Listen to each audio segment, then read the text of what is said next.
Our source today starts with a brilliant hook. The instructor, Neha, asks, John, when your morning completely goes sideways, like your Wi-Fi is acting up or you miss your commute, how do you usually talk about it? And John replies, usually I either bottle up my feelings and wear my stress like a wet jacket all week, or I complain frantically and ruin everyone's vibe. I mean, it is just such a perfect distillation of how most of us handle a bad day, right? Like we immediately go to one of those two extremes. Oh, absolutely. And what's so cool about this, so this is from a story-based learning guide in the Skillify English All series. right. But today's deep dive into this source material isn't just about, learning English.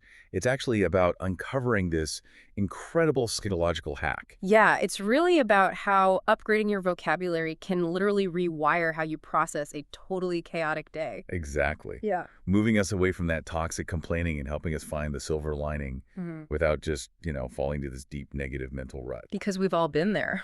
Oh, for sure.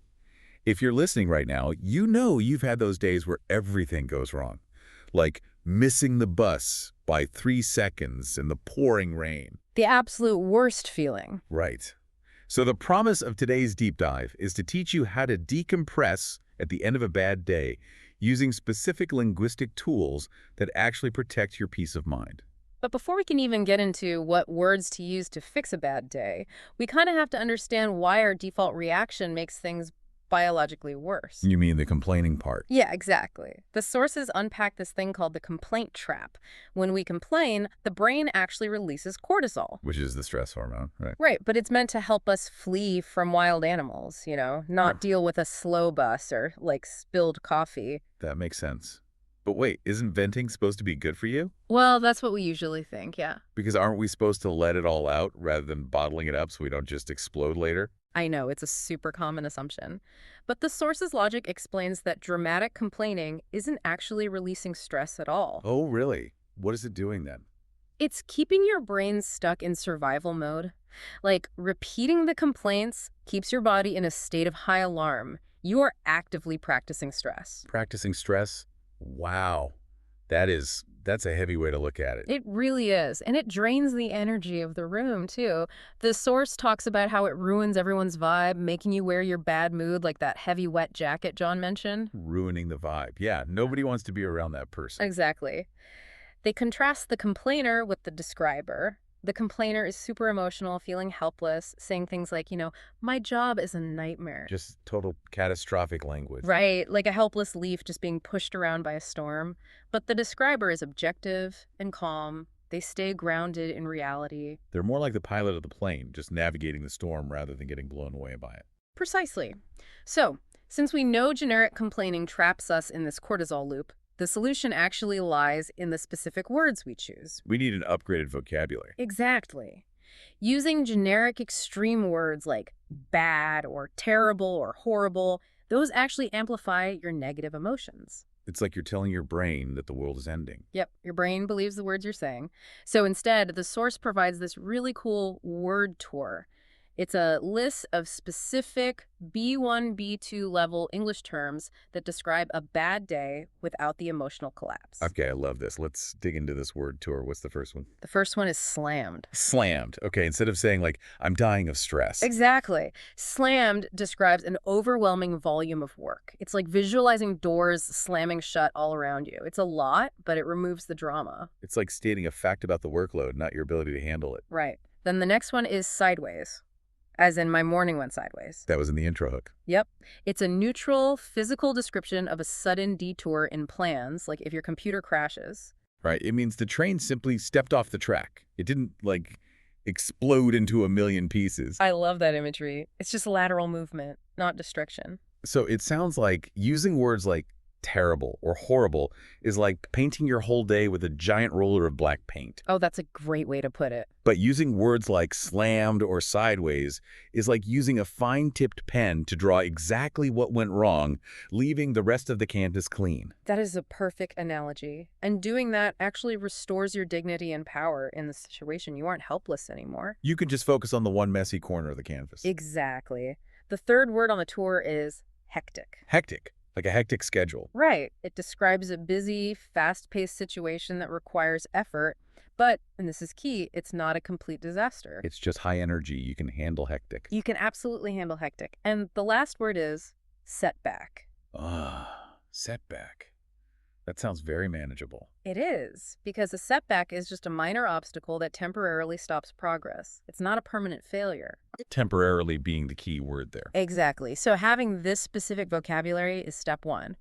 But the source asks, how do we structure these words into a sentence that actually shifts our mindset? Right, because just knowing the word sideways doesn't help if I'm still freaking out about my computer. Which brings us to a really practical structural formula the source offers. It's called the fact plus but formula. Fact plus but. Okay, break that down for me. Part one is where you state the difficult fact calmly, without any drama, Yeah. using those new words. They're objective reality. Right. And then part two is where you add the word but, followed by a proactive or positive action. Oh, I see. So the source has these really vivid examples of this, right? Yes. Example one. Let's say your car breaks down. That's a setback. Okay, so the fact is, my car broke down and it was a major setback. Right. BUT. You call a taxi, apologize for being late, and manage to have a productive morning call anyway. The but is doing so much heavy lifting there. It shifts you from being a victim to being, like, a coach. It flips the script entirely. You aren't wallowing in the frustration. Let's do another one. What about the loud apartment example? Oh, yeah. So imagine your apartment is incredibly noisy and you just can't study. Fact. The apartment was so noisy, my study plan went sideways. PUT. You put on relaxing music and did 5 minutes of speaking practice so you didn't have a 0 day. A 0 day, meaning you at least did something. I love that. But wait, does this mean we're just engaging in toxic positivity? How do you mean? Like, are we just pasting a smile on and pretending the bad thing didn't happen at all? Oh, no, not at all. The beauty of this formula is that it forces you to acknowledge the cold, hard fact first. Right, the car did actually break down. Exactly. You aren't hiding from the truth. You're validating the frustration. You're just not letting that setback dictate the entire story of your day. You're putting a period on the complaint and moving into action. Right. So we've mastered how to process this bad day internally and how to describe it objectively. But the real test is what happens when we finally get home, isn't it? Oh, absolutely. How do we prevent this bad day from infecting our loved ones? Because it is so easy to just walk through the door and immediately start shouting about the traffic or your boss. The source calls that dumping the trash. Dumping the trash. Wow, that is incredibly vivid and guilty as charged, honestly. Right. We've all done it. Yeah. But the source warns that this is toxic complaining and it ruins the sanctuary of the home. It totally does. You just pass that cortisol on to everyone else in the house. Exactly. So the solution they offer is called the Decompress boundary. The decompress boundary. How does that work? You use your new vocabulary to politely protect your family's energy while still honoring your own needs. So you don't just pretend everything is fine if you're actually stressed. Right. They actually provide a specific script for this. You walk in and say, my day went a bit sideways and I'm feeling quite slammed. Using those objective words. Exactly. I want to catch up, but I need 10 minutes of quiet time to decompress first. So what does this all mean? Decompress is a brilliant word here. Because if you think about it, it implies the stress is temporary. Like letting air out of a balloon. Yes. Or like taking off that dirty, wet jacket of stress before you sit down for dinner. It gives you that necessary space, and it prevents so many unnecessary arguments. Because your partner isn't on the defensive, and you aren't biting their head off over nothing. Right. You're communicating exactly what you need without ruining the vibe of the house. So to recap this whole journey for you listening, we started by looking at the biological trap of complaining and how it literally pumps cortisol into our systems. And we learned how to swap out those dramatic words like terrible for precise B1, B2 level English words like slammed and sideways. We used the fact plus but formula to regain our power. Shifting from victim to coach. And finally, we established a boundary to decompress, to protect our household's vibe. Because at the end of the day, you cannot control the Wi-Fi or the bus driver. You really can't. But you can absolutely control the words you use to frame those events. And that leads to a really fascinating final thought to just sort of mull over. Oh, what's that? Well, if the specific words we choose can completely alter how our brain processes a chaotic, bad day, Right.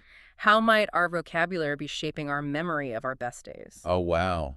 I never thought about that. Are we using generic, lazy words for our joy and success too, like just saying a great experience was nice or good. Are we missing out on the full experience of our own happiness because we aren't using rich enough words to describe it? Exactly. If words can shrink our stress, imagine how the right words could amplify our joy. That is an amazing question to leave off on. Upgrade your words, upgrade your reality.